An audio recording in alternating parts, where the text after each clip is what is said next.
Breaking news has just surfaced about Expedition Bigfoot, and it's far more disturbing than anyone imagined. After years of silence, new information reveals why the hit paranormal series suddenly vanished mid-season. Leaked reports, suppressed footage, and insider testimony all point to one terrifying conclusion. The crew didn't walk away. They were forced to. What they uncovered deep in the wilderness was so shocking, so unprecedented, that production was shut down within days. Stay until the end, because what's coming out now could change everything we thought we knew about the legend of Bigfoot. It all started with silence. No warning, no finale. Just an empty time slot where Expedition Bigfoot was supposed to air. One week, the team was teasing new discoveries from the Pacific Northwest. The next, everything was gone. Episodes pulled, social media wiped, even promotional clips deleted overnight. Fans flooded the network with messages, desperate for an answer, but no one replied. Not the producers, not the cast, not even the streaming platforms. And now, years later, insiders have begun to break that silence, revealing that the show didn't end naturally. It was forcibly shut down. According to leaked production memos, the crew was pulled from the field under emergency extraction protocols during the final days of filming. Helicopters were dispatched, leaving thousands of dollars in gear behind in the mountains. The report described the crew as disoriented, distressed, and unwilling to continue. What could have pushed a veteran team of survival experts, scientists, and ex-military trackers to flee without warning? The most disturbing detail comes from a series of encrypted radio transmissions sent the night before the shutdown. Audio logs later surfaced from a deleted server, panicked voices, static, and one phrase repeated twice before the feed cut. "It's moving around us." The signal abruptly ended. Within 24 hours, filming ceased entirely. Crew members were told to sign non-disclosure agreements under threat of legal action. Even the network executives who greenlit the project have since distanced themselves, declining interviews. The official explanation blamed weather and unexpected logistical issues, but internal notes tell another story, one that refers to evidence of biological anomaly, unclassified vocal phenomena, and potential risk to personnel. These weren't the words of a canceled show. These were the words of a cover-up. Something happened in those woods that made the network stop everything. Something they weren't ready for. And whatever it was, it scared even the people who make their living chasing the impossible. Before the silence, Expedition Bigfoot was more than just a reality show. It was a scientific mission disguised as entertainment. Launched with cutting-edge technology and a team of seasoned investigators, it promised to use data and modern tools to finally prove or disprove the existence of the legendary creature. Leading the charge was Bryce Johnson, a skeptic turned believer, joined by Dr. Maria Mayer, primatologist Russell Acord, and tracker Ronnie LeBlanc. Together, they ventured into uncharted terrain, armed with drones, AI-driven heat sensors, parabolic microphones, and DNA analysis equipment. What set the show apart was its credibility. They weren't relying on blurry photos or tall tales. They were mapping migration routes, analyzing environmental DNA, and cross-referencing sightings with satellite imagery. For the first time, the hunt for Bigfoot looked less like folklore and more like field science. Ratings soared. Viewers weren't just entertained, they were convinced. Each season grew darker, more mysterious, with the team venturing deeper into areas few humans had ever explored. But behind the scenes, something was changing. Crew logs from the final season revealed technical failures that made no sense. Batteries dying instantly, GPS units spinning in circles, radio frequencies jamming for hours. At first, they blamed weather interference. Then, the animals started disappearing. Trail cameras captured movement that didn't match any known species. Massive prints appeared overnight, too deep, too far apart, too perfect. Production notes from the show's final expedition hinted at tension in the camp. The crew was sleeping in shifts, weapons were being kept within reach, and morale was deteriorating. Something in the woods was following them, not aggressively, aggressively at first, but closely, intelligently. One journal entry from a camera operator simply read, "It knows we're here." That was the turning point. Expedition Bigfoot had gone from a scientific pursuit to something far more dangerous, a situation spiraling out of control. And in a matter of days, what began as a search for evidence would become a desperate effort to make it out alive. The first real indication that something was wrong came after a long stretch of quiet days in the field. The team had set up base in a remote valley surrounded by dense pine forest and fog-choked ridgelines. For nearly a week, nothing had happened. No sounds, no movement, not even animal tracks. Then, out of nowhere, the sensors came alive. Motion detectors, thermal scanners, and seismic readers all began registering movement from multiple directions at once. The readings were massive, fast, and precise. Dr. Maria Mayer later described it as controlled chaos. Whatever was moving out there wasn't stumbling through the brush. It was circling them. Russell and Maria were the first to follow the signal. They trekked half a mile down a riverbank and froze at what they saw. A massive handprint pressed deep into the mud. The palm alone measured nearly 14 inches across, and the finger indentations were so distinct they could see skin texture. It wasn't a bear. It wasn't human. It was something else entirely. You could feel the power in that print, Russell later said. Whatever made it was watching us. Back at camp, the energy shifted. The team, normally excited by new evidence, was quiet, uneasy. The forest grew unnaturally still. Even the insects went silent. As night fell, Bryce reviewed the thermal drones and saw movement, a tall, upright heat signature darting between trees before vanishing behind a ridge. It didn't behave like an animal avoiding danger. It moved as if it understood it was being watched. Then came the sounds, low, guttural calls echoing from every direction. The microphones captured faint responses miles apart, like a language being spoken between unseen figures. Ronnie tried to dismiss it as echo or wildlife, but the tone and rhythm didn't match anything known. At one point, Maria whispered, "It's not calling out, it's communicating." The unease turned to dread when a camera crew found trees freshly marked with deep claw gashes nearly 10 feet high. The bark was torn, the sap still wet. That was the first night the team armed themselves, not out of paranoia, but instinct. Bryce's journal entry from that evening read, "It's here, it's watching, and I think it wants us to know." The next morning, their camp perimeter sensors tripped again, but this time there were no thermal signatures, no movement on camera, only the faint outline of another handprint on the metal supply case near the tents. A perfect match to the one by the river. Something wasn't running from them anymore. It had stepped out of legend and was now toying with them. By the fourth week of the expedition, curiosity had turned into quiet fear. The forest, once alive with the hum of night insects and echoing bird calls, had gone dead silent. The crew was exhausted, running on adrenaline and dread. Then, early one morning, Maria and Russ followed a foul smell drifting through the trees, a thick metallic odor of blood and decay. When they reached the clearing, what they found froze them in place. It wasn't an animal kill like they'd seen before. It was a massacre. The ground was torn apart, splintered branches, drag marks, and bones. Dozens of bones. But they weren't scattered the way scavengers leave them. They were clean, deliberate, arranged almost symmetrically. Ribs snapped at precise angles, joints separated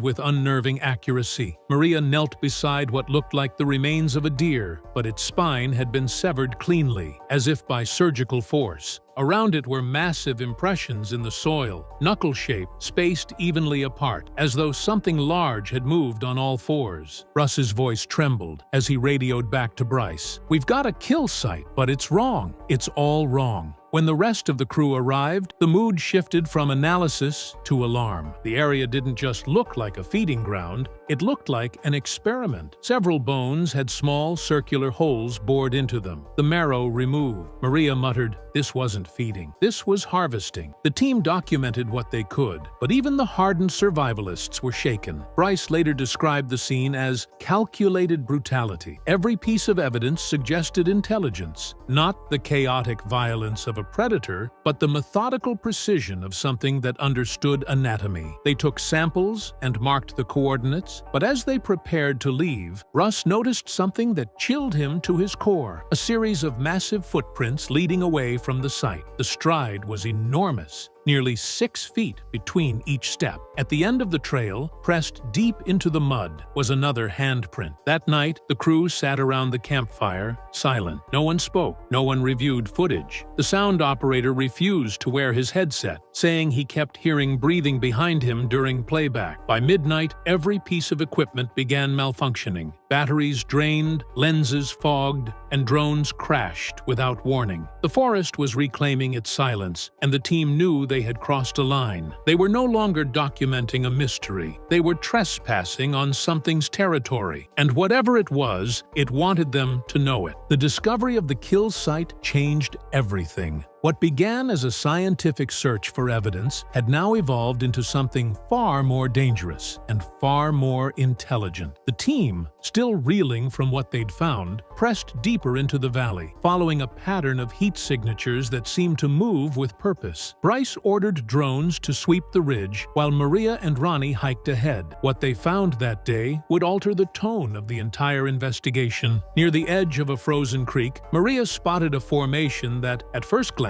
looked natural, branches stacked and frozen over. But as they approached, it became clear this wasn't random debris. The logs had been arranged in a deliberate triangular structure, reinforced with moss and stone. Inside were bones, cleaned, organized by size, and several smooth river rocks carved with straight, parallel grooves. It wasn't a den, it was something more. "This was built," Maria whispered. "Someone made this." Russ examined the area and noted something chilling: claw marks etched into nearby trees, not from aggression, but communication. They appeared to be symbols or tally-like carvings, all positioned about 10 feet high. Nearby, a second formation sat partially hidden under a snowdrift. Inside were fragments of animal hides, folded and tied with vines. "This isn't instinct," Bryce said later in his field log. "It's behavior." When they reviewed drone footage that night, they saw movement. A tall figure emerged briefly from the tree line, bending, examining one of the broken structures, almost as if it was aware they had touched it. Then, as if in retaliation, the figure straightened and stared directly at the hovering drone before vanishing back into the shadows. The heat signature showed it moving fast, but controlled, almost deliberate. The next day, the team returned to the site and found the formation destroyed. Branches snapped, rocks scattered, and deep footprints circling their previous steps. Maria described feeling watched from every direction. The forest had gone completely still again, but the silence didn't feel natural anymore. It felt intelligent, responsive. When they reported their findings to the production base, the network told them to keep filming but avoid speculation. Bryce ignored that order. He and the crew privately concluded that what they were tracking wasn't a primitive species. It was a parallel one, something that adapted, observed, and understood human presence.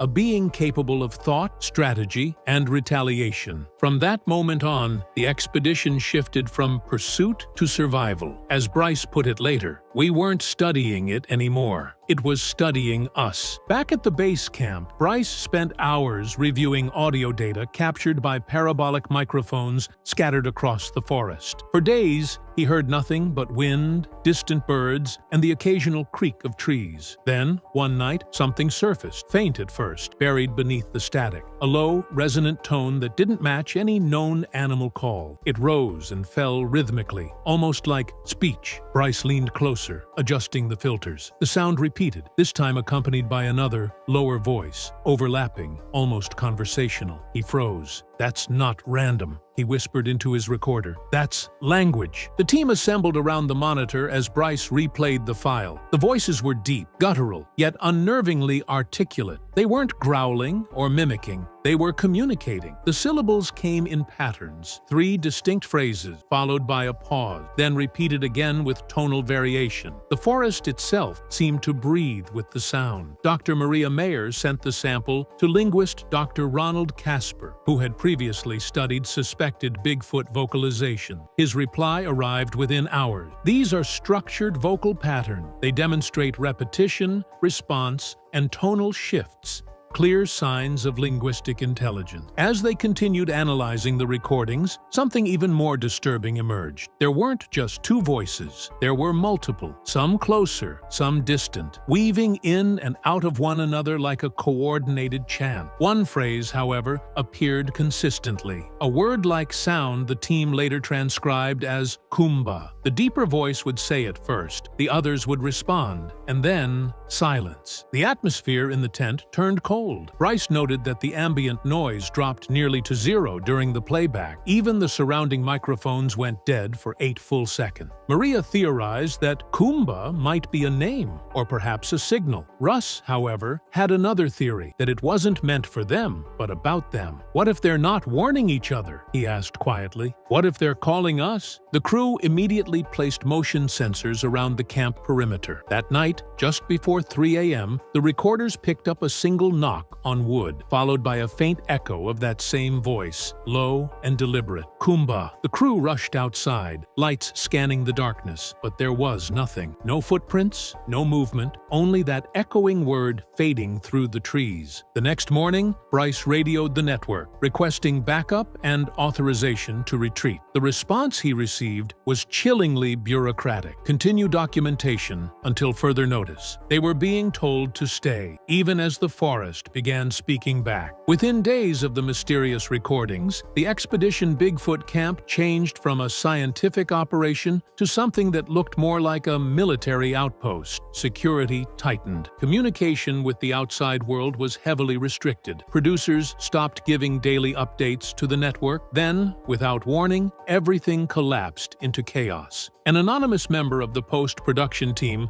leaked a short clip of the forest audio to a small online forum, less than 30 seconds long. In it, 2 distinct voices could be heard exchanging what sounded unmistakably like words. The clip ended abruptly, with a sound that resembled a deep exhale, followed by static. Within hours, the file spread like wildfire. People analyzed, slowed, and filtered it. Linguists, conspiracy theorists, and cryptozoologists all agreed on one thing: the cadence and tone were unlike any known animal. The word Kumba could clearly be heard. Then, just as quickly as it appeared, the file vanished. Every copy was deleted. Forum pages were shut down, and those who had shared it received legal takedown notices. The user who first uploaded the clip deleted their account, leaving behind only one cryptic post: "We were told to stop. They said it wasn't human." That was when the network went dark. Expedition Bigfoot was pulled from every platform within 48 hours. Promotional content disappeared, websites redirected to error pages, and even the show's trailer on YouTube was removed. Crew contracts were terminated under strict non-disclosure agreements. Sources close to production said they were threatened with legal action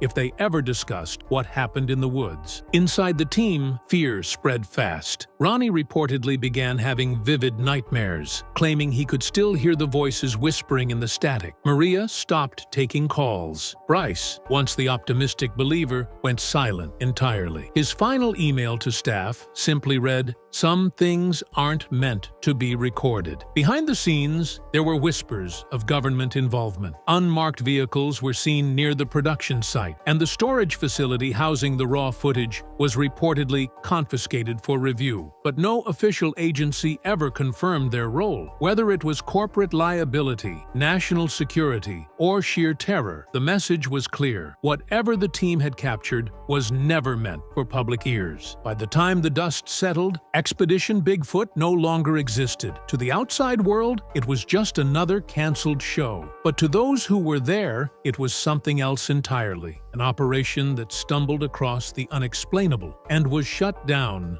before the truth could escape. When the dust finally settled, Expedition Bigfoot had vanished from existence as if it had never been there. Not a single press release, no farewell post, no official statement from Discovery or Travel Channel, just silence. The show's streaming pages redirected to blank placeholders, and fans who searched for old episodes were met with error messages. To the public, it looked like an abrupt corporate decision, but to those close to the production, it looked like something far more deliberate. Crew members later admitted that they'd been ordered to surrender all footage, field notes, and personal devices used on location. Those who resisted were reminded of their contracts and threatened with lawsuits. One anonymous technician described how security personnel arrived without warning at the editing studio, collected every hard drive, and sealed them in unmarked cases. When asked what was going on, a supervisor reportedly said, "The footage is being transferred to another department."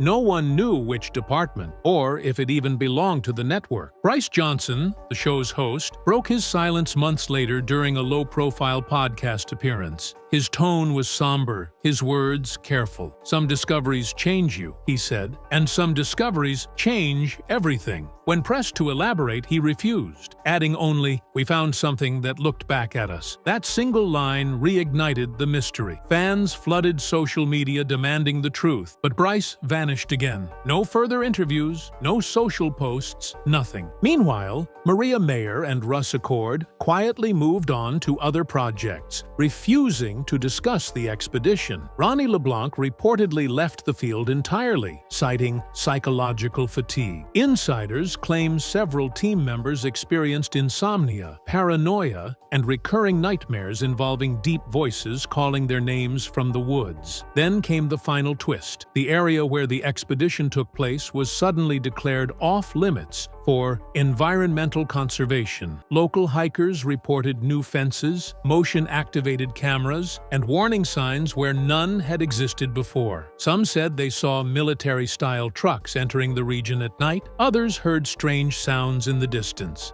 deep, rhythmic calls echoing through the trees. Whether it was corporate damage control or a government cover-up, one thing was certain. Expedition Bigfoot hadn't just been canceled, it had been erased, and those who knew the truth weren't allowed to speak, because whatever they'd found out there was still out there. For years, Expedition Bigfoot has searched the most remote corners of America for proof of the impossible. But during one mission deep in the Oregon wilderness, ex-Marine tracker Russell Acord saw something that made him question everything he thought he knew. What started as a standard field operation turned into a tactical nightmare. Heat signatures moving in perfect formation, technology failing, and data that mysteriously vanished before anyone could review it. Now, Russell is finally speaking out. What he found in those woods wasn't human, and what happened after the cameras stopped rolling will change how you see the entire series. Make sure you're subscribed, because this is the footage they tried to erase. When Expedition Bigfoot launched its Oregon operation, no one expected it to become the most secretive mission in the show's history. The team was well prepared. Advanced drones, high-resolution thermal scopes, motion-triggered cameras, and a precise search grid mapped by military-grade GPS. At the center of it all was Russell Acord, a former Marine turned survival expert, responsible for the team's tactical safety. For him, it was supposed to be just another hunt. Gather evidence, record data, analyze movement patterns. But from the moment they arrived in the Cascades, things didn't feel right. The forest was unnervingly silent. Even the local wildlife seemed to have vanished. Experienced trackers know that silence means something bigger is out there, predator or otherwise. The first 3 nights were uneventful, but on the 4th, everything changed. At approximately 2:03 a.m., while reviewing thermal footage from a drone sweep, the team spotted movement. Not a single creature, but 5. Their heat signatures glowed red against the black valley below, moving in what appeared to be a V-shaped pattern, like soldiers advancing through fog. Russell initially dismissed it as a group of hikers, or maybe elk, but the thermal readouts showed each figure standing well over 7 feet tall, and their strides measured nearly 4 feet in length. More alarming, they were moving uphill, fast, through terrain that would take an experienced hiker hours to climb. They were synchronized, Russell said later. That's not how animals move, that's training. The team watched in silence as the figures stopped suddenly, all 5 turning toward the drone. One raised what looked like an arm. Then, the feed froze. The screen went black, followed by a burst of static. static. Within seconds, every monitor and sensor in the base camp went dead. Power, signal, everything gone. Russell's instincts kicked in. This wasn't a coincidence. You don't lose power across every system at once unless something wants you blind, he said. He ordered the crew to secure the equipment and check the perimeter. But as they stepped out into the night, the air was thick with the sound of slow, deliberate movement coming from the trees. The hunt had just turned, and for the first time, Russell realized they might not be the ones doing the tracking anymore. Russell led his team down the slope into the valley, their flashlights slicing through thick Oregon fog.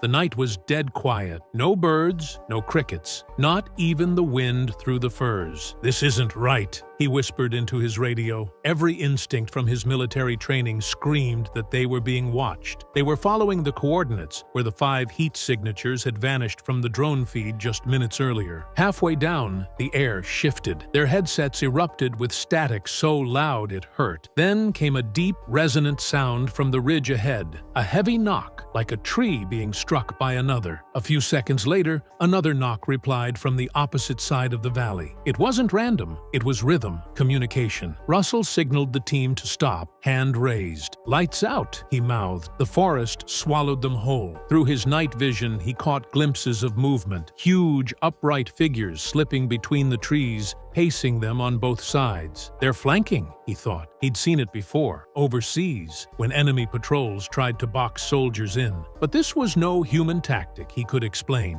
One of the crew whispered that something had just moved past their thermal lens. Another said he could feel the ground vibrate beneath his boots. Then came the rock. It whistled through the dark and crashed into the dirt behind Russell, heavy enough to break bone if it had hit. Not a warning shot, a range test. He raised his scope and froze. For half a second, a massive figure stood just 40 yards away. Its heat signature was pulsing, alive, and it was staring directly at them. Before he could call it in, every device shut off at once. Cameras, radios, thermal sensors, dead. No sound but their breathing and the thudding of something circling them in the dark. Russell whispered, "We're compromised. Move out, now." By the time they climbed back to camp, the forest had gone silent again. But the damage was done. Every thermal file, every second of footage from that night was gone. It was as if someone, or something, had erased the entire event from existence. Back at base camp, Russell and the crew tore through their equipment in disbelief. Every system that had gone dark was suddenly working again, perfectly. But when they opened the drives, all of the data from the night before, gone. The thermal scans, the drone telemetry, even the audio recordings, all wiped clean between 1:57 and 2:19 a.m. The files didn't show signs of corruption. They showed manual deletion. "That's not a malfunction," Russell said flatly. "That's human interference." Bryce Johnson, the producer, tried to stay calm, chalking it up to a glitch. But Russell had spent too many years in the military to buy that explanation. He knew what a digital wipe looked like. Deliberate, precise, intentional. When they checked the backup drive, it too was blank. The timestamps had been rewritten, as if someone had replaced the data with dummy files. "Someone cleaned it," he muttered. "Someone with access." Later that morning, when the team gathered for breakfast, their base tech reported something strange. The system's internal clock had reset to 2 hours before the encounter. That shouldn't have been possible without a full reboot. "We didn't just lose footage," the tech said. "It's like time itself jumped backward." Russell's frustration turned to suspicion. Who would want to erase the recordings? And why? He demanded access to Discovery's central data server to cross-check the upload logs, but within hours, the system was locked. The field tech, who usually managed their archives, refused to answer calls. When Russell finally reached him, the man's voice was shaking. "You didn't see what we saw," he whispered, then hung up. That afternoon, Discovery headquarters sent an encrypted message to the field team. "Cease discussion of Oregon data pending corporate review. All files are under temporary hold." Russell's gut twisted. This wasn't corporate policy. It was containment. Someone, somewhere, didn't want those recordings seen again. "They told us we were searching for evidence," he said later. "But the second we found it, they made sure it disappeared." It was the first time he realized the biggest secret in Expedition Bigfoot history might not have been buried by chance. It might have been erased erased on purpose. Determined to uncover the truth, Russell decided to go back, alone. A few weeks after the incident, he returned to Oregon without the production crew, without cameras, without backup. He packed only essential: a thermal monocular, a satellite phone, a compass, and his old marine instincts. The coordinates from the deleted footage were burned into his mind. "If they're gonna erase the evidence," he said, "then I'll find something they can't delete." The forest felt different this time. It wasn't just silent, it was aware. As he hiked toward the valley where the drone had crashed, he noticed subtle changes. Trees bent in the same direction, rocks stacked in unnatural patterns, branches twisted high above his reach. It was as if something had been marking the territory after they left. At dusk, he found it, the drone wreckage half buried under wet leaves near a creek bed.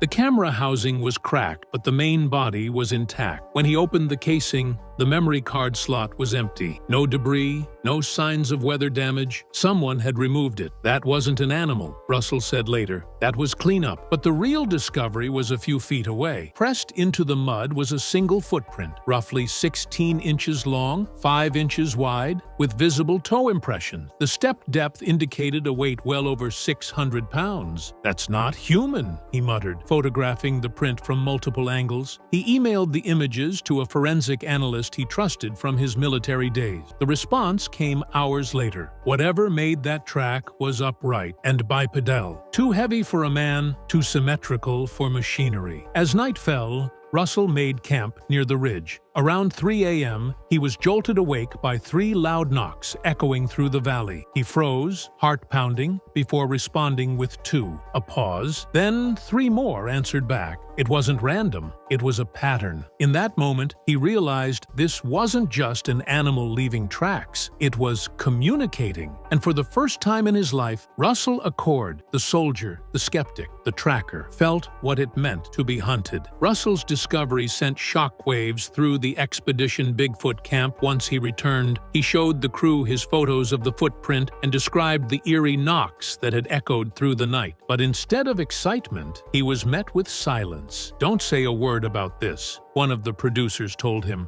"Corporate wants everything from Oregon off the record." It didn't make sense. This was exactly the kind of evidence the show was built on. Yet, behind the scenes, it felt like everyone had suddenly been ordered to stand down. A week later, an anonymous email appeared in Russell's inbox. The subject line read, "Oregon, Containment Notice." Attached was a single-page memo labeled "Confidential, Discovery Legal Division." It mentioned unauthorized data access, field irregularities, and a final phrase that chilled him: "Third-party review initiated." That meant someone outside the production, a group he didn't recognize, had taken control of their recordings. "We were no longer in charge of our own evidence," he said later. Then came the leak. A former production assistant anonymously posted screenshots of internal messages between executives. One line stood out: "Oregon footage classified as non-broadcastable due to anomalous imagery." Within hours, the leak was scrubbed, accounts deleted, IPs traced. The network denied everything, but the damage was done. It proved the footage existed and that someone had deliberately buried it. Russell, furious, went public in a live stream watched by only a few thousand fans. "They erased the truth," he said, "but they can't erase what we saw." He described the 5 heat signatures, the lost data, the erased logs, and the feeling that they had stumbled into something organized. "Whatever's out there," he warned, "it's not running from us. It's watching us." After the stream, Russell's emails began bouncing back. His phone glitched. One morning, he woke to find tire tracks across his rural driveway, deep,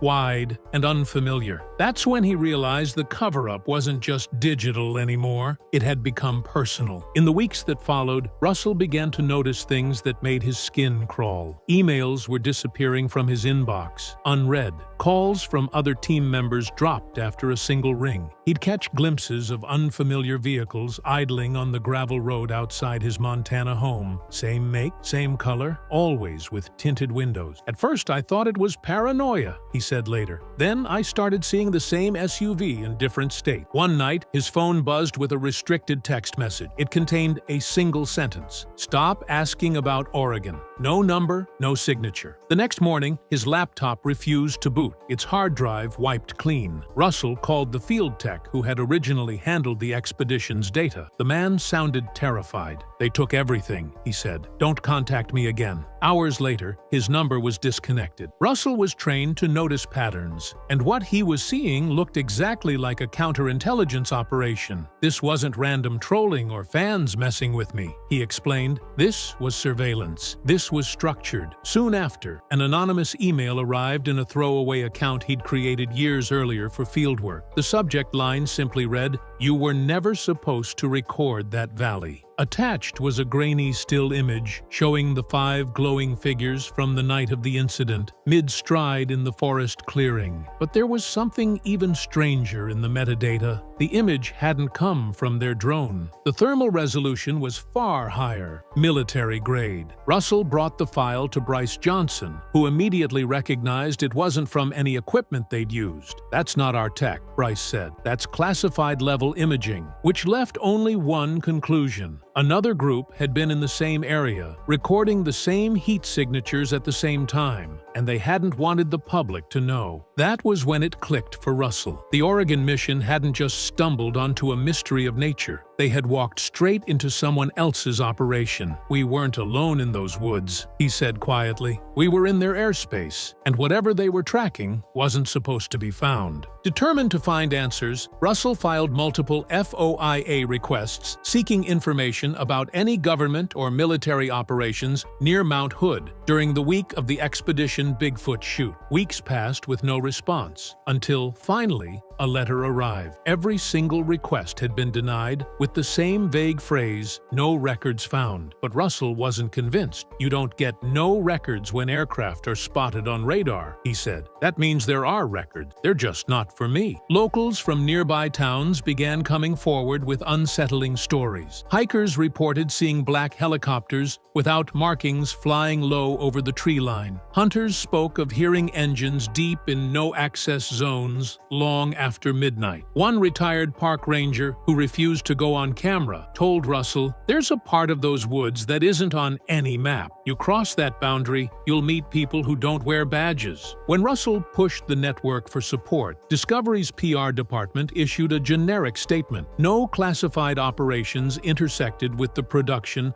of Expedition Bigfoot. But the more he pressed, the more doors closed. Crew members stopped returning his call. Emails were deleted from the show's shared server. Even his old friends in law enforcement warned him to drop it. "You're digging into something that doesn't want to be dug up," one said. Despite the silence, fragments of truth began surfacing. An anonymous user on a cryptid research forum posted coordinates matching Russell's Lost Valley. The user claimed it was part of an experimental tracking grid used by defense contractors to monitor large heat-producing life forms. The post was deleted within hours, but not before screenshots spread across Reddit and Bigfoot forums. Russell's theory grew darker. The 5 heat signatures weren't just unknown creatures, they were being monitored by someone else, maybe even contained. "Whatever's in those woods," he said, "somebody already knew. And the night we showed up with cameras, we weren't discovering it. We were interrupting it." From that point on, Russell wasn't hunting Bigfoot anymore. He was hunting the truth, and it was starting to look like the truth might be classified. Months passed before Russell heard anything new about the Oregon mission. Then, one night, he got an encrypted email from an unlisted address. No message body, just an attachment labeled "Recovered Segment." When he opened it, the screen flickered and loaded a short, corrupted thermal clip. 3 glowing figures moved through fog, side by side, in perfect unison. Behind them, a 4th heat signature trailed at a distance, smaller, faster, almost like it was watching them. Russell immediately called an old contact, a researcher from Oregon State University, who had analyzed wilderness footage before. She ran the file through forensic software and confirmed it. The data wasn't fabricated. The movement patterns were real, and the temperature signatures matched living, breathing organisms, each over 600 pounds, radiating heat far above normal mammalian levels. "They weren't wandering," she told him. "They were patrolling." For Russell, that word changed everything. Patrolling. These weren't aimless creatures hiding from people. They were organized, coordinated, intelligent. "That's what the government's been afraid of," he said. "It's not just about proving they exist. It's about admitting they operate like us. He posted a still frame from the footage online. 5 heat signatures, one turning toward the camera. Within hours, the image went viral, then vanished. His accounts were suspended, his posts flagged for policy violations. Within 24 hours, his YouTube interview about the clip was taken down. Still, the damage was done. The footage circulated through private forums, underground servers, and encrypted threads, sparking a new wave of investigation. For believers, it was the closest thing to proof yet. For skeptics, it was another conspiracy theory. But for Russell Acord, the man who shot it, it was confirmation that the night in Oregon wasn't an accident. It was an encounter with something bigger, something being tracked, studied, and contained long before Expedition Bigfoot ever showed up with cameras. Today, Russell Acord rarely talks about Expedition Bigfoot. He's distanced himself from public interviews, focusing instead on quiet appearances at cryptid conventions and veteran retreats. But those who've spoken to him privately say he's not the same man who went into those Oregon woods. He's calmer, but colder, more watchful. He doesn't go camping anymore, one friend said, not without a firearm and a thermal scope. When asked directly if he still believes in Bigfoot, Russell never gives a straight answer. Belief isn't the issue, he says. It's what you do when you find out. Belief was never the problem. His tone always drops when he mentions the Oregon Valley. We weren't the first ones out there, and we won't be the last. Some think he's hinting at a government cover-up, others at something darker, an organized species capable of eluding modern detection, protected or studied in silence. The pattern of secrecy fits. Since 2019, reports of restricted access zones have increased across parts of Oregon, Washington, and Northern California. Former park workers quietly admit unofficial patrols have been spotted guarding certain areas at night. None of it is confirmed, but it all traces back to the coordinates from the deleted footage. In a rare podcast appearance, Russell left listeners with a statement that silenced the room. People think we were chasing monsters, but monsters don't move in formation. Soldiers do. Then, after a long pause, he added something that fans still replay online. If you ever see 5 of them together, don't film it, don't look back, just leave, because by the time you see them, they've already seen you. And that was it. No dramatic music, no outro, just the voice of a man who'd gone into the wilderness searching for proof of the unknown, and found something that didn't want to be found. A banned episode of Expedition Bigfoot has surfaced after years of being deliberately hidden from the public, and what it contains is unlike anything this show has ever produced. The footage was pulled before it ever aired, and the people closest to it have been silent ever since. Tonight we break down exactly what was captured, why it was buried, and why it is finally coming to light. If you are new here, subscribe now because this is one you cannot afford to miss. Expedition Bigfoot was never like the other shows. From the moment it premiered on the Travel Channel, it separated itself from every other Bigfoot program that had come before it by doing something none of them had ever seriously attempted. It treated the search for Bigfoot as a legitimate scientific investigation, not a campfire ghost story, not a group of enthusiasts wandering through the woods with flashlights and night vision cameras hoping to get lucky. A real, structured, methodical investigation backed by technology that most research institutions could only dream of having access to in the field. The team they assembled reflected that intention from the very beginning. Mireya Mayer brought decades of field primatology to the expedition.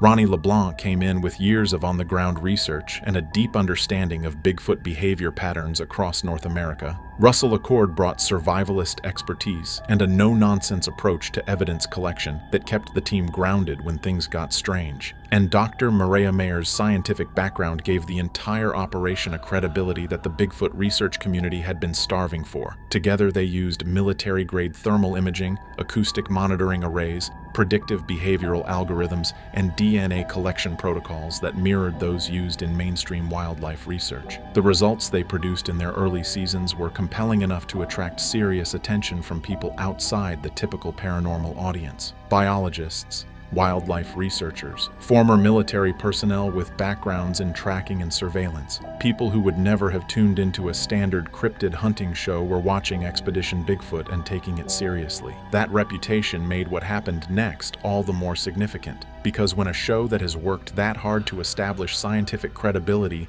suddenly pulls an entire episode without explanation and scrubs any reference to it from their promotional materials and episode guides, the silence itself becomes a story. The network said nothing officially. The production company said nothing. The cast said nothing.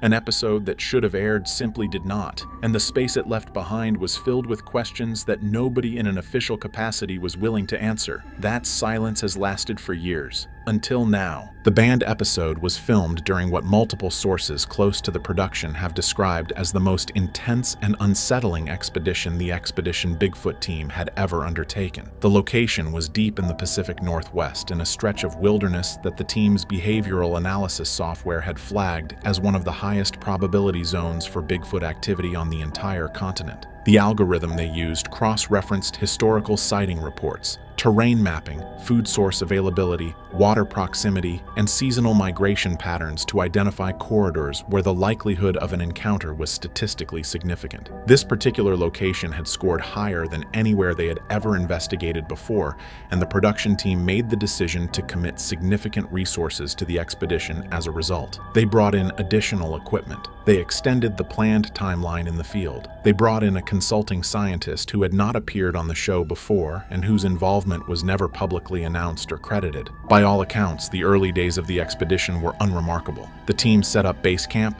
deployed their sensor arrays, and began their standard protocols. But crew members who were present during those first nights have since described an atmosphere on the ground that felt different from anything they had experienced during previous seasons. The forest around the camp was quieter than it should have been. Wildlife that would normally be audible at night was absent. The acoustic monitors picked up low-frequency sound events that did not match any cataloged animal vocalization in the database they were working from. On the third night, a member of the production crew reported seeing a large shape moving at the edge of the tree line that disappeared before anyone else could get eyes on it. By the fourth day, the team's equipment was registering anomalies that nobody could immediately explain. Thermal hits that appeared and vanished before a clean image could be captured. Ground vibrations that the monitoring equipment logged but that nobody on the team could feel directly. A persistent interference pattern affecting two of their communications devices that the technical team was unable to trace to any known source. None of this was unusual enough on its own to alarm an experienced team, but the accumulation of it over such a short period created a tension in the camp that multiple sources have described as palpable. Something about that stretch of wilderness felt aware of their presence in a way that previous locations never had, and on the fifth night, everything changed. What the cameras captured on that fifth night is the reason this episode was pulled, and the reason everyone connected to it has spent years refusing to discuss it publicly. The thermal imaging unit positioned on the north-facing slope of the ridge above base camp registered a heat signature at approximately 2:17 in the morning that the team's scientist later described in a private communication as the single most significant thermal event ever recorded in the context of Bigfoot research. The signature was bipedal.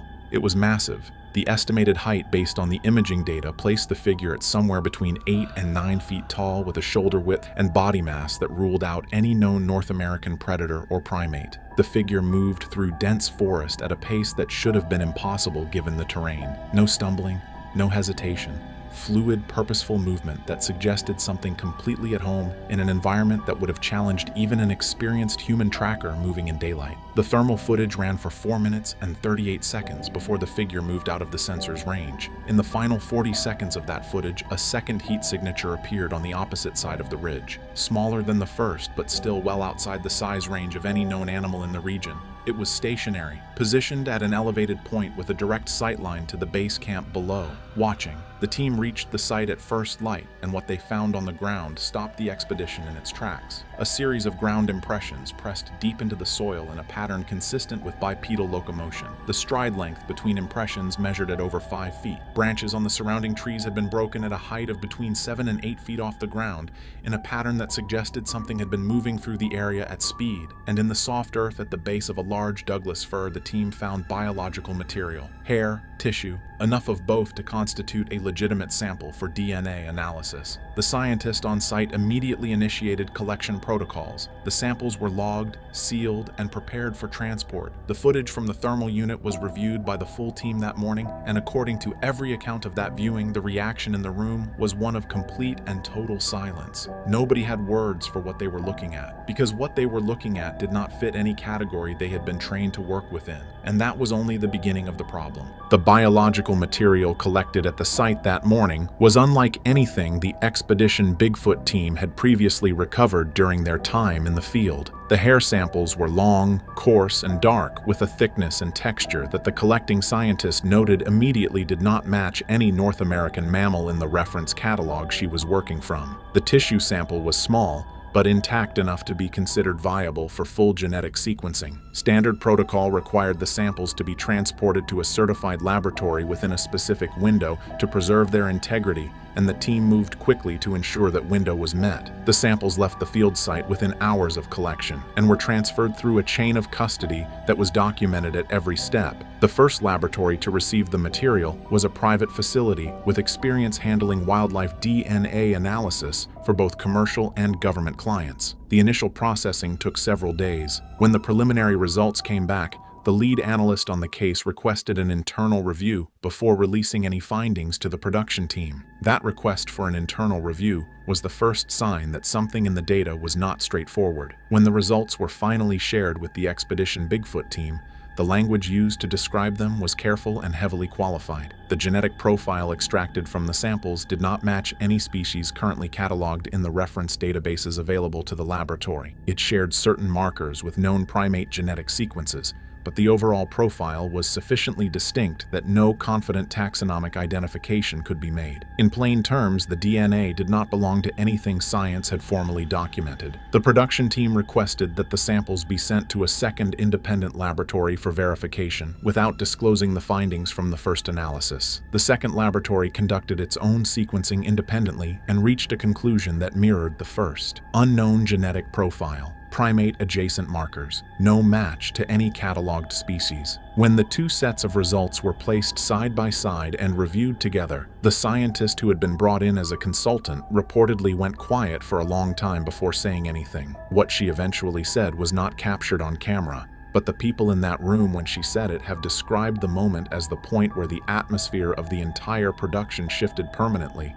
The question was no longer whether something had been on that ridge. The question was what that something was and what the existence of its DNA in a verified laboratory report was going to mean for everyone involved. The answer to that question came faster than anyone expected, and it did not come from the science. The timeline between the completion of the banned episode and its disappearance from the broadcast schedule is short, and the sequence of events within that timeline tells a story that is difficult to interpret as anything other than a deliberate and coordinated suppression. The episode was fully edited and delivered to the network in the standard post-production window. It was assigned an air date. Promotional materials were prepared, and then within a period of less than 2 weeks, everything stopped. The air date was quietly removed from the schedule. The promotional materials were pulled. Any reference to the episode in internal communications was systematically scrubbed. People who worked in the production office during that period have described a sudden and complete change in the energy surrounding the show.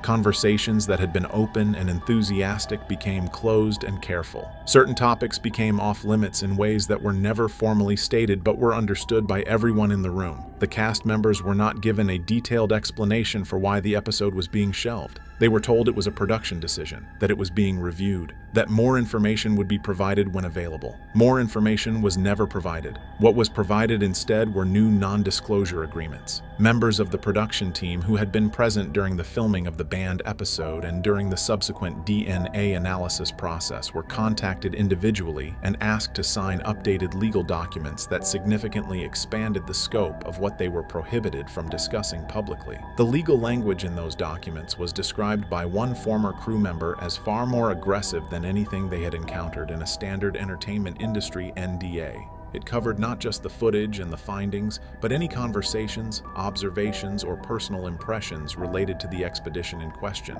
The involvement of outside parties in the decision to pull the episode has never been officially confirmed, but the circumstantial evidence pointing in that direction is substantial. The speed with which legal documents were prepared and distributed suggests that the process was initiated by someone with significant resources and a clear sense of urgency. The network itself has never publicly addressed the missing episode. When pressed by fans and researchers in the years since its disappearance, the standard response has been a variation of no comment or a flat denial that any such episode exists. That denial has only deepened the suspicion of the research community, because the evidence that the episode was filmed, completed, and scheduled is substantial enough that the denial itself requires a level of institutional commitment that goes well beyond standard content management decisions. Something or someone wanted this buried, and they had the reach and the resources to make it happen. In the years since the banned episode disappeared from the broadcast schedule, a small number of individuals connected to the production have attempted to bring what they knew into the public domain. None of them got very far. The pattern that emerges when you look at these cases side by side is consistent enough to suggest that the suppression of this information did not end when the episode was shelved. It has been actively maintained ever since. The first credible attempt to go public came approximately 8 months after the episode was pulled. A former crew member who had been present during the filming and the subsequent DNA review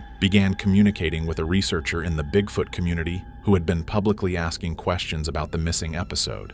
The initial exchanges were guarded but substantive. The crew member confirmed that the episode existed, that it had been completed, and that what had been captured during the filming was genuine and significant. They agreed to a recorded conversation. 2 days before that conversation was scheduled to take place, the crew member went silent. Their social media accounts were deleted. Attempts to reach them through mutual contacts went unanswered. The researcher who had been in communication with them has since stated publicly that they believe legal pressure was applied in the intervening period, but that they have no direct evidence to confirm it. A second incident occurred roughly 18 months later when a former post-production employee who had worked on the episode during editing made a series of posts on a now deleted account that described specific details of the footage and the DNA findings in terms that were consistent with what other sources had been saying privately. The posts generated significant attention within the Bigfoot research community before being deleted within 48 hours of going up. The account itself was removed shortly after. The former employee has never publicly reappeared under any identifiable name or account. A third and more recent attempt involved a former consultant connected to the laboratory that processed the initial DNA samples. This individual gave a partial interview to an independent researcher in which they confirmed that anomalous results had been produced from samples connected to a wildlife documentary production, but declined to be more specific. When the researcher attempted to follow up for a second conversation, the consultant stated that they had been advised not to continue and ended all communication. Each of these cases follows the same arc: initial contact, partial disclosure, sudden and complete silence. The timing in every instance suggests external intervention rather than a change of heart, and the consistency of the pattern across multiple individuals over multiple years points to something more organized than a network simply hoping an embarrassing production decision would be forgotten.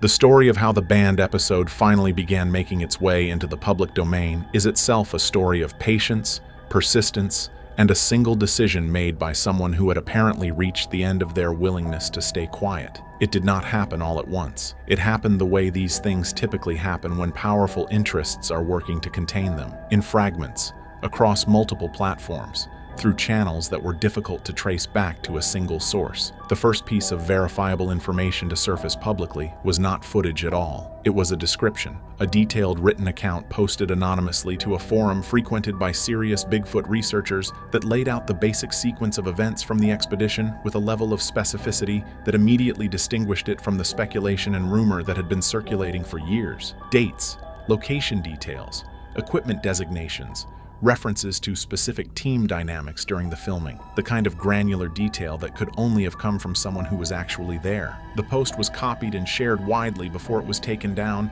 and the copies that survived became the foundation on which subsequent investigations were built. Several months after that initial post, a short clip of what was described as thermal footage began circulating through private channels within the research community. The clip was low resolution, apparently captured from a screen rather than exported directly from the original file. But what it showed was consistent with everything that had been described in the anonymous written account: a large bipedal heat signature moving through dense forest. The clip lasted less than 30 seconds, but it was enough to shift the conversation from rumor to something that demanded a more serious response. Attempts to have the clip authenticated were complicated by its quality, but two independent analysts who reviewed it stated that nothing in the footage was inconsistent with a genuine thermal imaging recording and that the signature it showed did not match any known animal. The production company issued a statement in response to the circulating clip that neither confirmed nor denied its authenticity, but described the sharing of proprietary production materials as a potential legal violation. That statement was notable for what it did not say. It did not say the footage was fabricated. It did not say it was from a different production. It addressed the distribution of the material without making any claim about what the material actually was. To many in the research community, that carefully worded non-denial was more revealing than an outright confirmation would have been.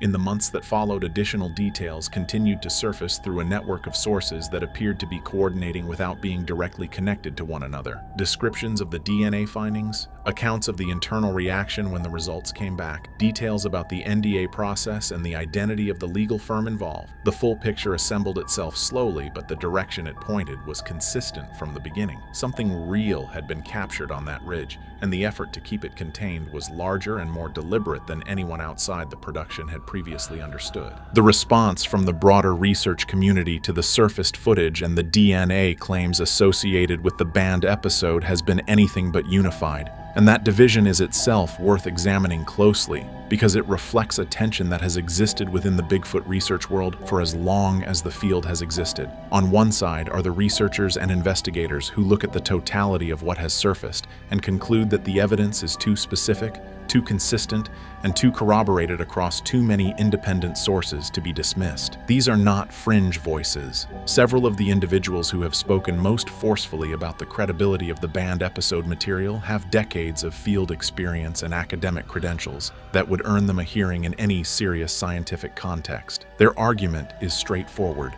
The thermal footage is consistent with previous high-credibility Bigfoot thermal events in terms of size, movement pattern, and heat signature distribution.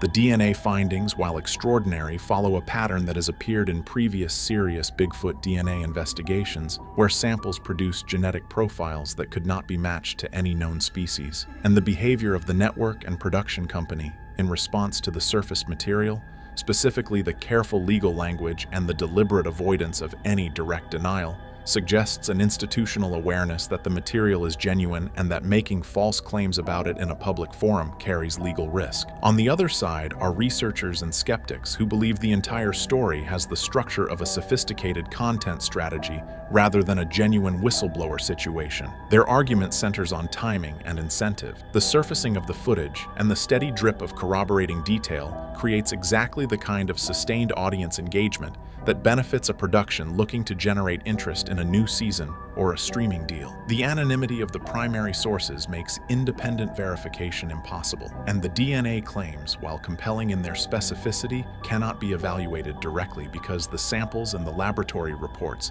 have never been made available for independent review. What remains when you strip away both the belief and the skepticism is a set of questions that the available evidence cannot yet answer definitively. Was what was captured on that ridge a genuine Bigfoot encounter of a magnitude that has never been documented on camera before? Was the suppression of the episode a response to genuine scientific findings that powerful interests could not afford to become public? Or is the entire arc of this story, from the filming to the burial to the surfacing of the footage, something that was shaped at every stage by hands more interested in audience metrics than in the truth? The honest answer is that nobody outside a very small circle of people knows for certain, and that circle has been remarkably effective at staying quiet. The banned episode still exists somewhere, and the people who know the truth are running out of reasons to stay quiet. NDAs do not last forever, and the pressure on the network to address this story is growing by the day. The research community is not letting this go. More details are surfacing, and the full footage is closer to the public than it has ever been. The only question left is who breaks first. And when they do, nothing will ever be the same for this show or this investigation. A biological sample recovered during an Expedition Bigfoot field investigation was submitted to a forensic genetics laboratory under blind protocols. The lab did not know what they were testing. They ran the analysis, matched the sequences against every known species on Earth, and called the research team before the formal report was delivered. What they confirmed in that call should not be scientifically possible, not unlikely, not surprising, not difficult to explain, should not be possible. Subscribe and stay until the very end, because the results are in this video. Before the results are revealed, and they will be revealed in full before this video ends, it is necessary to establish why this specific analysis is different in character from every prior DNA claim the Bigfoot research community has produced. Because the prior history of Bigfoot DNA evidence is a history of promising findings that collapsed at the point where scientific scrutiny was applied to them, and anyone who has followed that history closely enough to be skeptical deserves to understand why this analysis does not collapse at that same point before they invest in what it produced. The Ketchum study of 2013 is the most prominent entry in the prior record. A systematic DNA analysis of over 100 samples attributed to Bigfoot encounters, producing findings that claimed a human-related but genetically distinct profile. Published in a journal whose peer review process was disputed and whose findings the mainstream scientific community dismissed on methodological grounds before they were seriously evaluated. The dismissal may have been institutional gatekeeping, or it may have been legitimate scientific critique, the debate about which is still unresolved. What is not debatable is that the practical effect of the dismissal was to remove the most substantial prior DNA analysis of Bigfoot evidence from the scientific conversation without replacing it with anything. Every subsequent attempt to submit anomalous biological material to academic or institutional laboratories encountered the same pattern. Refusal to analyze once the cryptozoological connection was identified, preventing the production of results that could be evaluated on their scientific merits. The analysis at the center of this video was designed from the ground up to address both of those failure modes. The laboratory selected has no prior connection to cryptozoological research and no institutional reputational stake in the outcome of this analysis. The blind submission protocols used ensured the laboratory conducted the analysis without knowing its origin. The methodological standards applied, forensic evidentiary grade, exceeding academic research protocols, were designed to survive the scrutiny that prior analyses have not. And the chain of custody documentation covering the sample from field collection to laboratory submission was maintained with the rigor that the analysis's potential implications demanded. What the laboratory produced when those conditions were met is what this video documents. Stay with this, because the results do not arrive until part 5. Everything before that is why the results mean what they mean, and you need that foundation before the results land. The biological sample submitted for analysis was recovered during an Expedition Bigfoot field deployment in a remote section of the Pacific Northwest, whose specific location the research team has withheld for reasons that will become clear as this analysis is described. The deployment was not a standard investigation session. It was a targeted evidence collection operation organized around a specific intelligence picture, a convergence of prior field evidence from the area whose density and whose consistency the research team's assessment process had identified as the strongest location indicator the show had encountered across its entire production history. The prior evidence from the area included track castings whose dermal ridge detail and anatomical proportions the forensic analysis identified as genuine biological impressions, acoustic recordings whose frequency analysis was consistent with vocal production from an organism significantly larger than any known North American species, and a pattern of structural evidence, constructed shelters, branch manipulations at heights beyond human reach, territorial marking across a defined geographic range,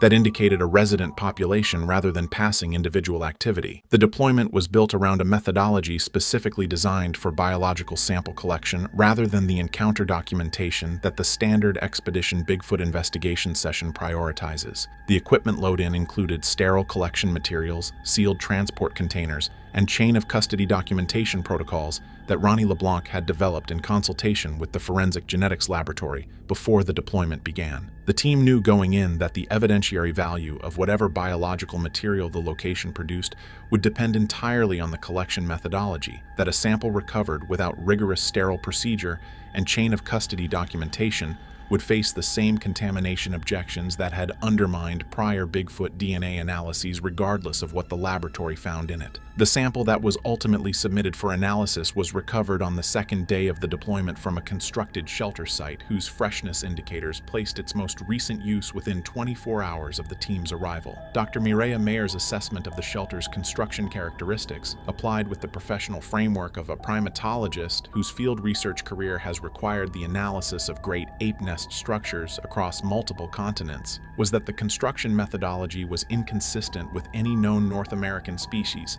and consistent with a large primate whose cognitive capability for deliberate spatial planning exceeded what the standard biological reference for this region's wildlife accounts for. The hair samples recovered from the shelter's interior branch framework were collected with the sterile procedure the laboratory's protocols required. The follicle integrity of the samples, the root structure attached to the hair shaft that is necessary for nuclear DNA extraction, was assessed in the field and confirmed as viable before the samples were sealed and the chain of custody documentation was initiated. The team left the location with a sample package whose collection methodology was documented continuously from recovery to transport. What the laboratory found in that package is why this video exists. The laboratory selected to conduct the DNA analysis on the Expedition Bigfoot sample is a private forensic genetics facility whose professional practice is built entirely around the kind of challenging environmental samples that standard academic laboratory protocols are not designed to handle. Their client base is law enforcement, legal proceedings, and private parties requiring forensic genetic analysis whose results will withstand adversarial scrutiny, contexts in which the methodology must be defensible in detail because the consequences of methodological failure are professionally and legally significant. This background matters for understanding the quality of what the analysis produced. A laboratory whose professional existence depends on producing results that hold up in court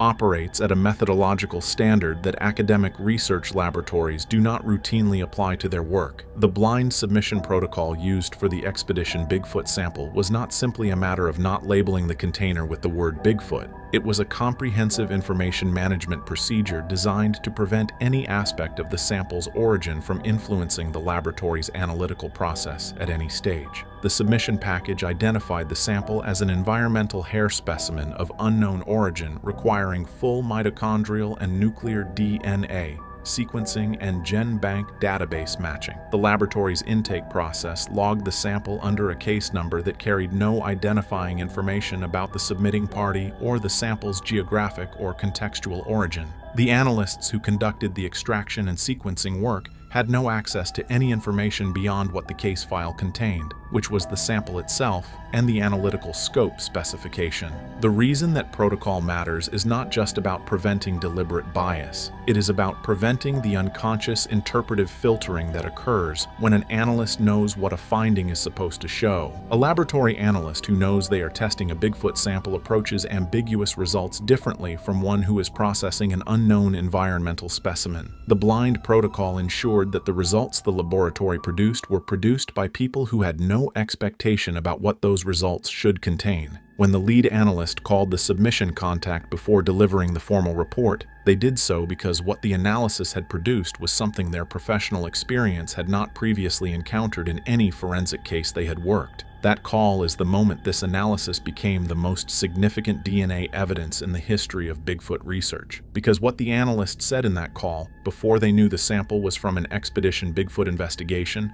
before they had any context for what their results meant, is what no prior analysis in this field has ever produced from a source that had no prior investment in the outcome. Hold on, the results are coming. But Part 4 sets up exactly why what comes in Part 5 lands as hard as it does. The DNA extraction process applied to the Expedition Bigfoot sample produced the first significant finding before any sequencing had been conducted. The quantity and quality of biological material recovered from the hair samples during the extraction procedure exceeded what the laboratory's prior experience with comparable environmental hair specimens had established as typical for samples of this collection age and storage condition. Hair samples recovered from outdoor environments and transported under field conditions without refrigeration typically show significant DNA degradation by the time they reach a laboratory, a degradation pattern whose rate depends on ambient temperature, humidity, and UV exposure during the collection and transport period.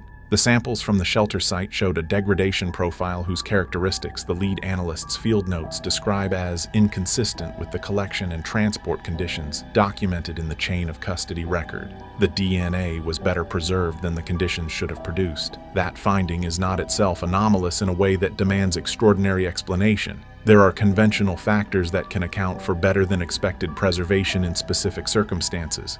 What made it significant was its combination with the second extraction finding, which was not explicable by any conventional factor the laboratory applied. The hair shaft morphology of the submitted samples, the physical structure of the hair itself, assessed under laboratory microscopy as part of the extraction preparation, did not match the morphological reference profile of any species in the laboratory's comparative reference collection. Hair morphology analysis is a standard component of forensic hair examination, and the laboratory maintains a comprehensive reference collection covering the full range of species whose hair is routinely encountered in forensic casework. Human hair has specific morphological characteristics. Each animal species has specific characteristics. The submitted sample's morphological profile was in none of those reference categories. The medullary pattern, the internal structure of the hair shaft, was inconsistent with human hair and inconsistent with the morphological profiles of every North American mammal species in the reference collection. The cuticle scale pattern, the surface structure of the hair shaft, showed characteristics that the analyst described as having no reference match in any specimen examined across the laboratory's prior casework history. Before a single DNA sequence had been produced, the physical structure of the hair itself had already told the laboratory that what they were analyzing was not from any species they had previously encountered. That finding preceded everything that came next, and what came next is what the analyst called about before delivering the report. Part 5. Right now. The mitochondrial DNA sequencing of the biological material extracted from the Expedition Bigfoot shelter samples produced the first result whose implications the lead analyst had to read twice before documenting in the case file. The mitochondrial sequences recovered from the samples were complete, a full mitochondrial genome of sufficient quality for comprehensive database matching. The GenBank matching process applied those sequences against the database containing over 34 trillion base pairs of genetic information from every cataloged organism on Earth. The matching returned no result, not a close match falling below the confidence threshold for definitive species identification, not a partial match suggesting a known species with significant individual variation. No match. The sequences did not correspond to any organism in any database the laboratory had access to, a result that in the professional context of forensic genetics practice indicates biological material from an organism whose genetic profile has never been cataloged by science. That result alone would have been significant. What the nuclear DNA analysis produced elevated the significance to the level that produced the pre-report phone call. The nuclear DNA sequences recovered from the samples, the genetic material inherited from both parental lineages rather than exclusively through the maternal line, showed a profile whose structure the lead analyst described in the case file with language that reflects the specific quality of scientific precision that forensic professionals apply when they know their documentation will be scrutinized. The profile was mosaic. Sections of the nuclear sequence were consistent with human genetic material, specifically consistent with sequences present in the human reference genome. Other sections were not. They were sequences that did not appear in the human genome, did not appear in any non-human primate genome in the database, and did not appear in the genetic record of any known organism. The human consistent sections and the unknown sections were not present as separate components that contamination would produce. Two independent genetic profiles overlapping in the same sample. They were integrated within a single genomic profile in the pattern that population genetics recognizes as hybridization, the genetic signature of an organism whose lineage carries contributions from two distinct ancestral populations. One of those ancestral populations was human-related. The other had no reference in the genetic record of life on Earth. That is what the laboratory confirmed. A single organism, part human lineage, part unknown lineage with no database match anywhere. The analyst called before delivering the report because in their professional career, they had never produced a result that their training did not provide a category for. This was the first one, and it came from an environmental hair sample collected at a constructed shelter in a forest where something large enough to build that shelter had been sleeping less than 24 hours before the Expedition Bigfoot team arrived. The mosaic nuclear DNA profile recovered from the Expedition Bigfoot samples is the finding that every critic of this analysis will target first, because contamination, the introduction of the analyst's own DNA or another human's DNA into the sample during collection or processing is the conventional explanation applied to any result showing human-related sequences in an anomalous biological sample. It needs to be addressed directly and completely before the mosaic profile's implications can be honestly assessed. Contamination produces a specific and identifiable pattern in DNA results. When human DNA contaminates a sample,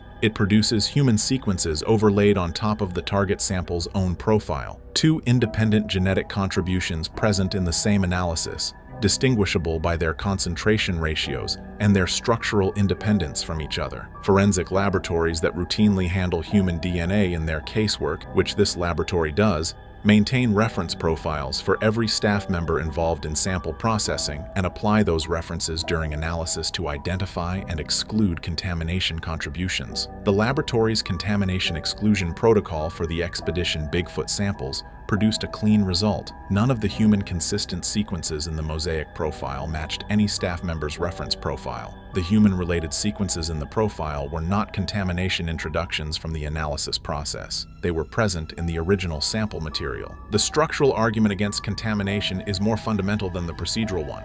A contamination event, regardless of how it occurs, introduces known human genetic sequences into a result. Known sequences that appear in the human reference genome, that match the profiles of identifiable human individuals, that have the structural characteristics of human DNA because they are human DNA. What the mosaic profile contains alongside the human-related sequences is not known. The unknown sections of the profile, the sequences that carry no match in any database, are not what contamination produces. Contamination produces known sequences from known sources. The unknown sequences in this profile have no known source. They are not human DNA appearing in an unexpected location. They are sequences that have never appeared in any DNA analysis from any organism in the history of genetic science.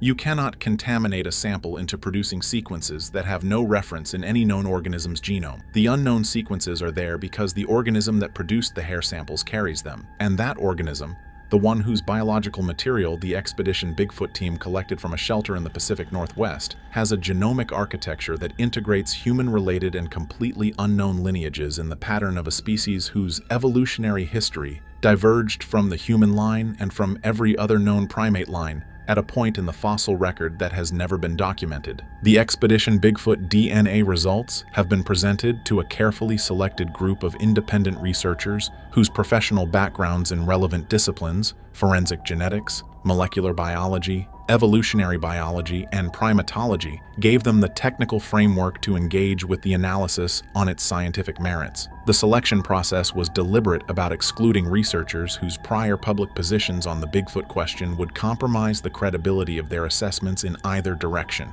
Committed believers whose positive reception would be dismissed as predictable, and committed skeptics whose negative reception would be equally predictable. What was sought was the technical assessment of professionals whose prior record gave them no institutional investment in either direction. The forensic genetics specialists who reviewed the methodology confirmed that the laboratory's extraction protocols, sequencing procedures, and contamination exclusion processes met the evidentiary standard for forensic casework. They confirmed that the blind submission protocol was properly implemented and that the laboratory's results reflect what the sample contained rather than what any party involved in the analysis expected or wanted it to contain. Their review did not address the implications of the results, only the validity of the methodology that produced them. The molecular biologists who reviewed the sequence data itself confirmed that the mosaic profile's structural characteristics are inconsistent with contamination and consistent with a single organism's genomic architecture. Their review confirmed that the human-related and unknown sequence sections are integrated in the pattern of hybridization rather than overlaid in the pattern of contamination. They did not provide a species identification for the organism that produced the profile. They confirmed that the profile is real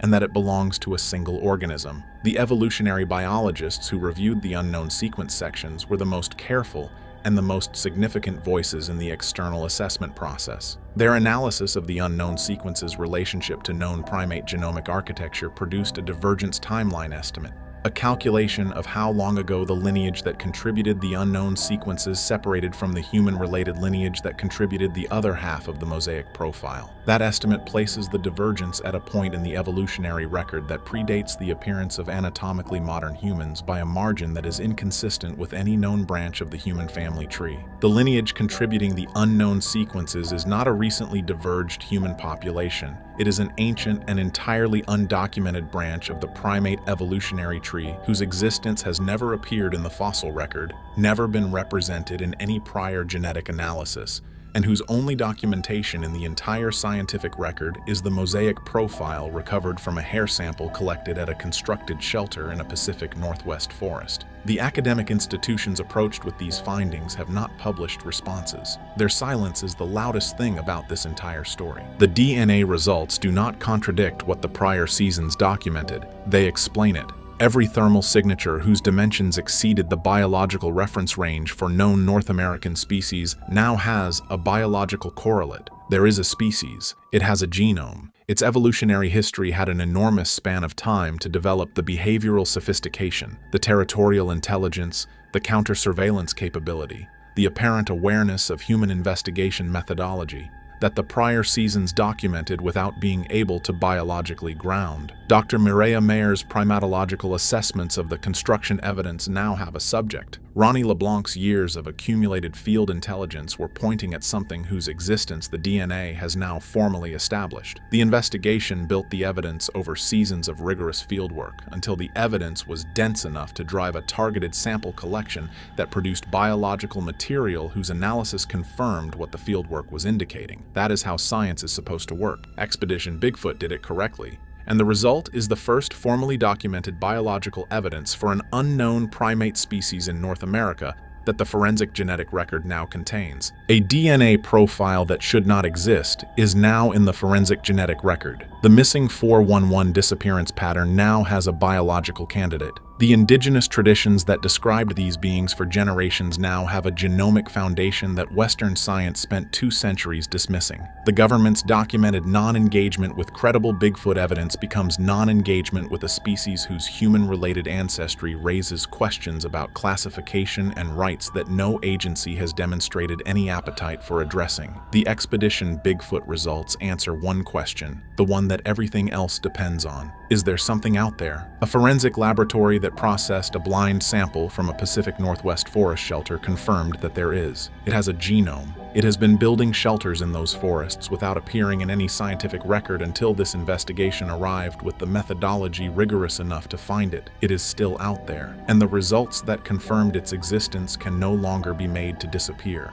Expedition Bigfoot has spent every season going further into the most remote wilderness corridors in North America than any prior Bigfoot investigation has been willing to go. They have documented thermal evidence, physical trace evidence, and acoustic recordings that the scientific community has never adequately addressed. But nothing in the show's prior history prepared the team for what approached them in the dark during this investigation. They did not finish the session. They left. And the footage captured before they did changes everything. Subscribe and stay until the end. Expedition Bigfoot occupies a specific and important position in the landscape of cryptid documentary television that distinguishes it from every comparable production operating in the same genre space. The paranormal and cryptid television market has never been short of content. The cable landscape has sustained an unbroken stream of Bigfoot-adjacent programming across multiple decades, ranging from the credible to the theatrical, whose collective effect on the public understanding of the evidence has been to dilute the serious research record with enough manufactured drama and ambiguous footage that the genuinely significant findings have difficulty being received with the weight they deserve. Expedition Bigfoot was built in deliberate opposition to that dilution. The show's foundational premise is that the evidence for a large, unknown bipedal primate in North American forest environments is substantial enough to warrant a research approach whose methodology reflects that substantiality. Not trail cameras positioned along popular hiking corridors, not investigators reacting to ambiguous sounds in the dark, but a systematic, technology-driven, scientifically grounded investigation conducted in the locations where the evidence is most concentrated, and by a team whose combined expertise gives the research operation credibility that the genre has historically struggled to claim. Ronnie LeBlanc's investigative background and his sustained personal engagement with the evidence base across years of independent research before the production began gives the show an investigative anchor whose knowledge of the prior evidence record goes deeper than any comparable presenter in the cryptid television space. Dr. Maria Mayer's academic background as a primatologist and field researcher brings a scientific framework to the investigation that most paranormal productions conspicuously lack. The methodology of a working biologist applied to evidence whose significance her professional training gives her the tools to assess with a precision that general investigators cannot match. The combination of those two figures, supported by a research and technical team whose fieldwork capability extends the investigation's reach into terrain and conditions that standard documentary productions cannot access, has produced across the show's seasons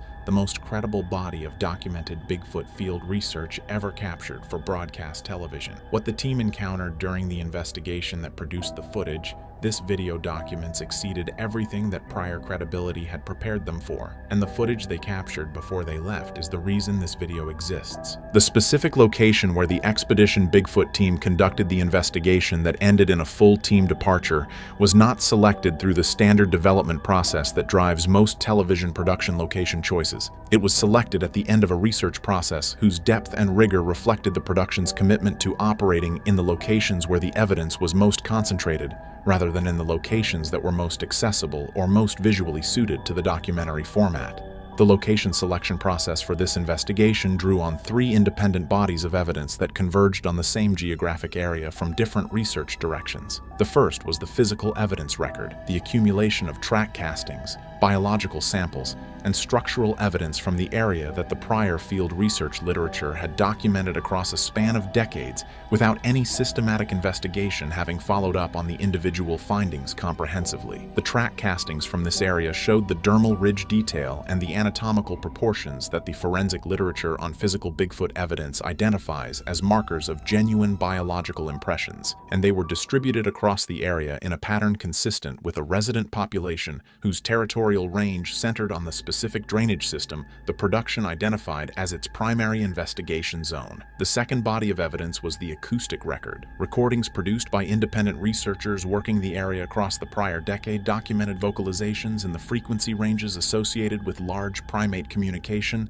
that the standard biological reference for the region's wildlife could not account for. The frequency analysis of those recordings, conducted by an audio specialist whose professional background in acoustic analysis was unconnected to cryptozoological research, produced findings consistent with a vocal apparatus significantly larger than any known North American animal species and carrying harmonic complexity inconsistent with any documented wildlife vocalization in the region. The third body of evidence was the witness testimony, the accumulation of independent encounter reports from hunters, forestry workers, and outdoor recreation users whose accounts of the area were consistent across independent observations, separated by years of time, and whose descriptions of what they had seen, heard, and physically encountered were detailed enough and specific enough to indicate genuine observation rather than the generalized impressions that misidentification produces. The convergence of those 3 independent evidence streams on the same geographic area is what the production identified as the most significant location indicator in the show's research history. It was the most evidentially supported single location the show had ever targeted for a full investigation deployment, and what that deployment produced exceeded everything the prior evidence record had suggested would be waiting there. The Expedition Bigfoot team arrived at the investigation location with the full weight of the production's technical capability deployed. The thermal imaging infrastructure, the acoustic monitoring network, the track documentation equipment, and the biological sample collection resources that the show's prior seasons had developed into the most sophisticated Bigfoot field investigation toolkit in the history of organized research into the phenomenon. The deployment methodology reflected the lessons the prior seasons had accumulated about how the subject behaved in relation to investigation activity. The awareness of human presence that the prior field evidence consistently indicated undocumented, the behavioral sophistication that the track pattern analysis and the acoustic record suggested, and the specific environmental conditions under which encounter probability was highest based on the accumulated field data. The baseline documentation conducted across the investigation's initial phase established an environmental profile for the target zone that the technical team's field notes describe as unlike anything the prior season's investigation deployments had produced. The acoustic sensors logged vocalizations in the infrasound range within the first hours of the deployment that the production's audio specialist identified as structural,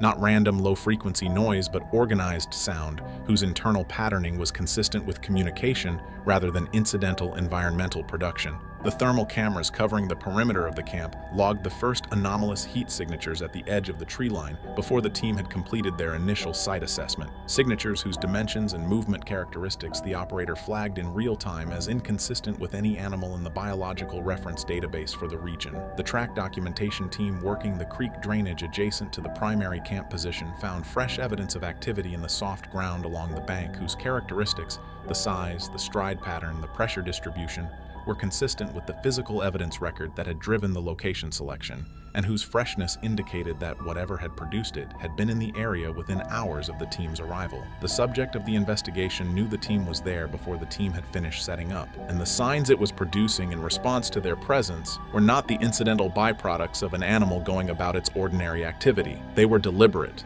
they were directed, and they were escalating. The investigation's night sessions are the operational core of the Expedition Bigfoot methodology, the periods when the thermal imaging capability is most relevant, when the acoustic monitoring is most productive, and when the behavioral evidence from the prior field research suggests encounter probability is highest. The night session that produced the footage this video documents began with the same systematic deployment the production's prior seasons had established as standard procedure. Thermal cameras covering the primary approach corridors, acoustic sensors running across the full frequency spectrum, the team positioned at the locations the prior day's evidence collection had identified as the most active zones of the investigation area. The first hour of the session produced evidence in every instrument category that the technical team's field notes describe as the most concentrated body of simultaneous anomalous readings any single Expedition Bigfoot investigation session had previously generated.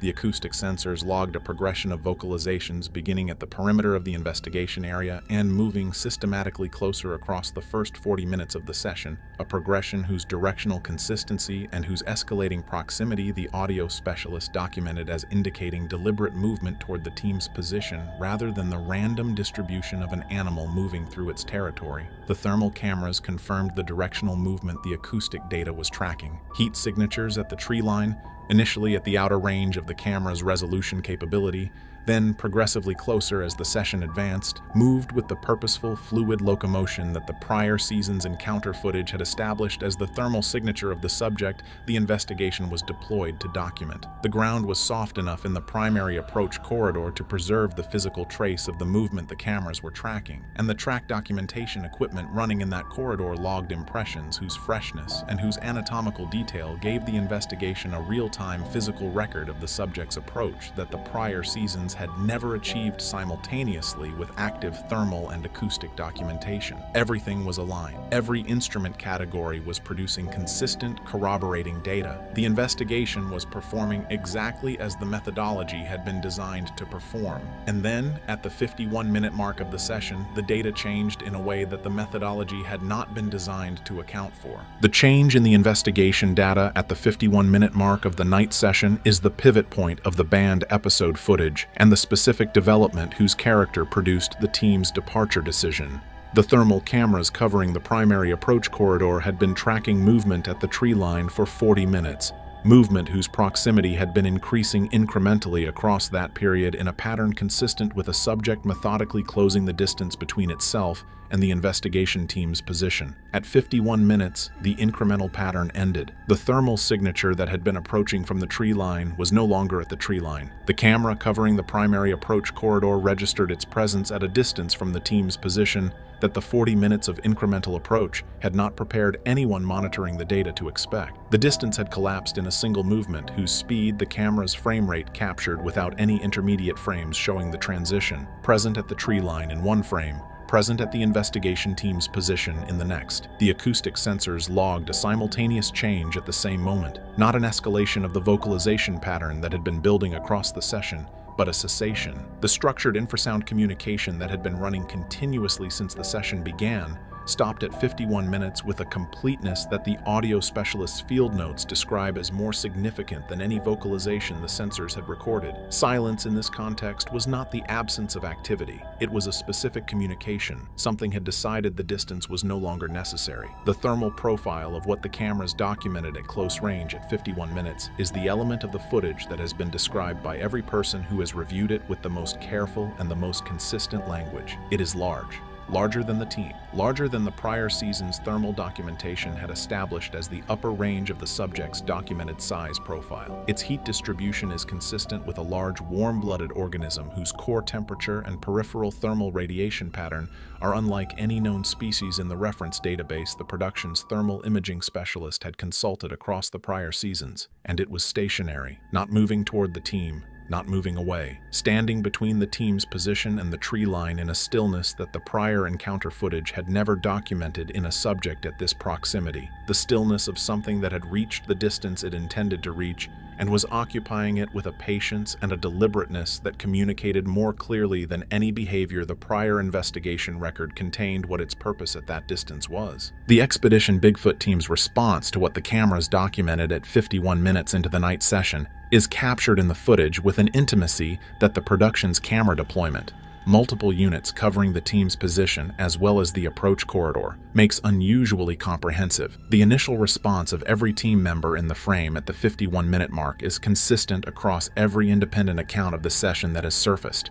A simultaneous shift in the quality of attention that the team was directing toward the investigation that preceded any verbal communication about what the data was showing. The people in that footage did not look at an instrument reading and then react. They were already reacting before anyone had said anything about what the instrument showed. Whatever the thermal cameras documented at 51 minutes at close range was not only visible in the camera data, it was present in the environment of the investigation area in a way that the team members closest to the primary approach corridor were registering through senses that the instrument data was only confirming. Dr. Mayer's response is the most analytically significant element of the team's documented behavior during the relevant period, not because it is the most dramatically visible, but because her professional background gives it the most evidential weight. A primatologist with field research experience across multiple continents, whose professional career has required sustained close proximity to large primate species in their natural environments, responding to what was present in the investigation area at 51 minutes with the specific quality of physical stillness that the cameras document, is communicating something about the nature of what was there that her decades of professional experience with known primate species had not produced in any prior field context.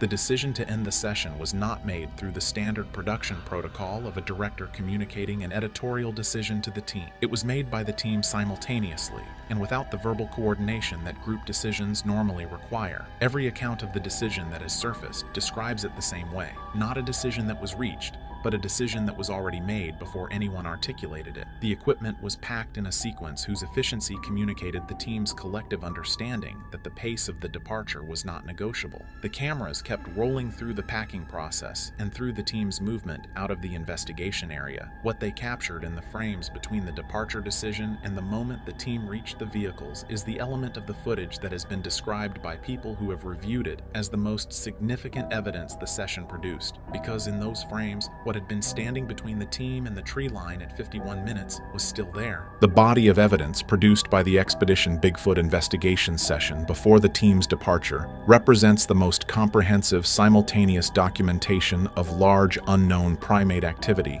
in the history of organized Bigfoot field research.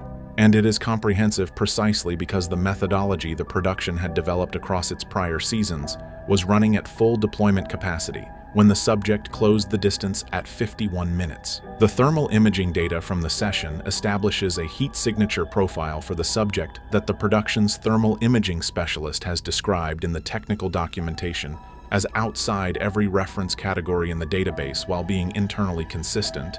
The same profile, the same heat distribution pattern, the same dimensional characteristics across every camera angle and every frame of the relevant sequence.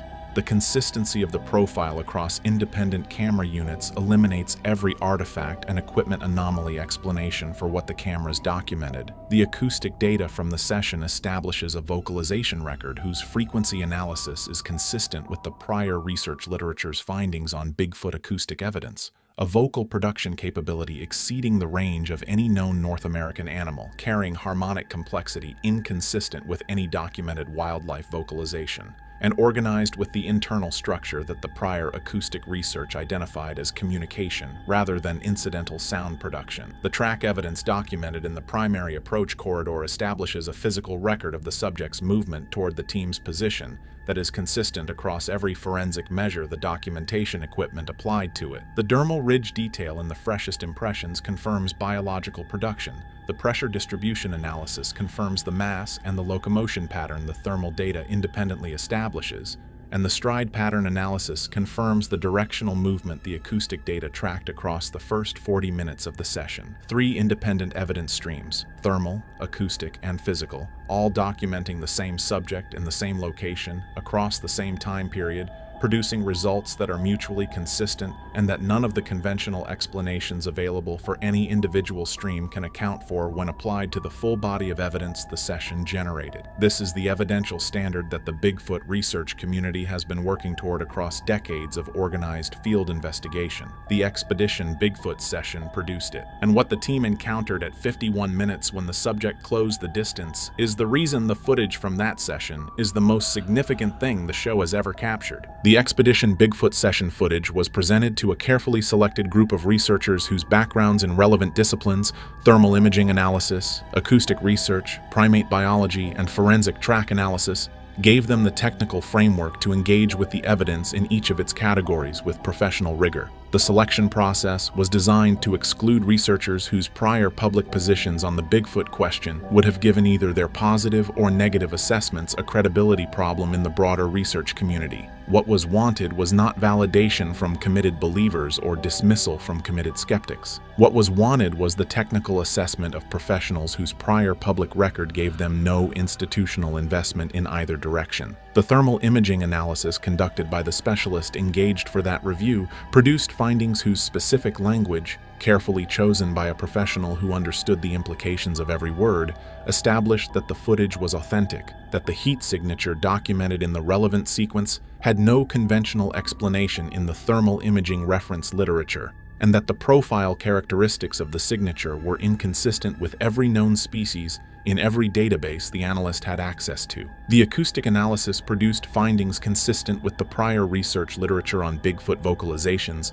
while exceeding the evidential quality of every prior acoustic sample in that literature in terms of recording clarity, frequency resolution, and the comprehensiveness of the concurrent documentation that allowed the vocalizations to be analyzed in the context of the full investigation data rather than as isolated recordings. The track analysis produced the most conservative characterization of the 3. Forensic track analysts are professionally trained to resist conclusions that exceed the evidence, and the analyst engaged for this review applied that training consistently. What they would say was that the impressions documented in the primary approach corridor were consistent with a large bipedal primate whose foot morphology did not match any known species, and whose mass and locomotion pattern the pressure distribution analysis established at levels inconsistent with human production. What they would not say was what species had produced them. That restraint is itself the most scientifically honest response available to the evidence. And it is more significant, coming from a forensic professional applying rigorous methodology, than any unqualified confirmation would have been. Expedition Bigfoot went further than any prior investigation. The prior seasons built the methodology. This session used it. What came out of the dark to meet the team at 51 minutes is on camera. The question the show has been asking since season 1 has an answer. It came to them.